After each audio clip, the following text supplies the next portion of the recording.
کلدم تحریک طالبان د پیښور په سربند علاقه کې د هغې حملې ذمہواري ومنله چې پولیس پکې د پولیس ډي اس پي افسر او د یو سپاهي د وژل کېدو تصدیق کړی دی. د پیښور ښار پولیسو د جمعې او خالي په منځنۍ شپه کې ویلي وو چې په سربند پولیسو ترهګرو د لاسي بم او سنایپر حمله کړې. ډي اس پي سردار حسین د نپرې سره موقع ته رسېدلی او ترهګرو پرې برید کړی دی. ویل شوي چې په جوابي ډزو کې ډي اس پي او یو سپاهي ارشاد جوبل شوی چې روغتون ته وړل کېدو دواړو په لاره کې ساه ورکړې ده.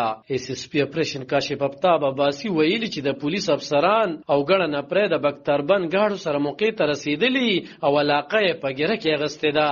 یوه هفته وړاندې په 9 جنوري پیښور کې سی ټي ډي د ترهګرۍ په ضد پولیسو په سنګو سربند سیمه کې د ترهګرو په ضد عملیات کې د سلورو ترهګرو د وژلو دعوه کړې وه. سی ټي ډي ویلي و چې ترهګرو د شتون په اطلاع عملیات او نښته شوي او د یوې ناقانونه وسلوالې ډلې سره تړاو لرونکي سلور ترهګر وژل شوي چې پیژنګلو یې د زرملوک عثمان، محمد سعید، شاهد حسین عرفي اختر او عبدالقیوم عرفي عبدالرب په نومونه شوي وه. د سی ټي ډي بیان کې ویل شوي چې د وژل شوو ترهګرو د ولکې نه امنیتي ځواکونو ته سلور کلاشینکوپي او 3 لاسي بمونه هم په لاس ورغلي وو. له دغې یوه ورځ وړاندې د پیښور په متنو لکې مروت سیمو کې په پولیسو بریدونه شوي چې پکې 3 پولیس اسکر وژل شوي او 2 اس ایچ اوګان د پولیس تاڼو مشران جوبل شوي وو. د خیبر پښتونخوا پولیس تر مخه تیر کال په 2022 کې په صوبه کې 196 ترهګر په پولیس مقابلو کې وژل شوي او 113 پولیس هم د ترهګرۍ په ضد جګړه کې وژل شوي او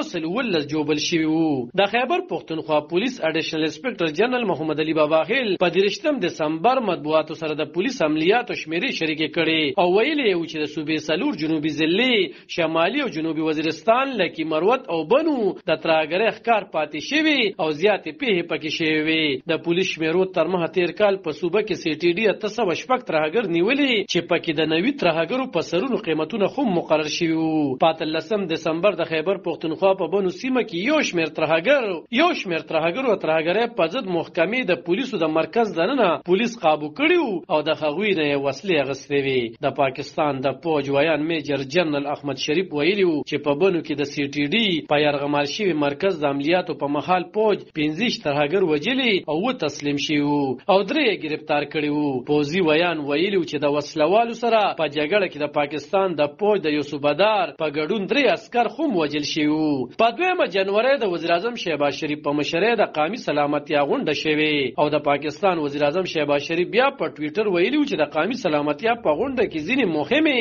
پریکړې شوې وې چې پکې 2 پریکړې ډېرې مهمې دي. هغه ویلي چې د پاکستان ریاست به د خپل عملدارۍ چیلنج کوونکو ترهګرو لپاره د هیڅ غم نه لرلو پالیسۍ خپلوي او په امن به هیڅ سودا نه کیږي او په اقتصادي تګلاره به اقتصاد بحالوي او ولسته به اسانتیاوي ورکوي.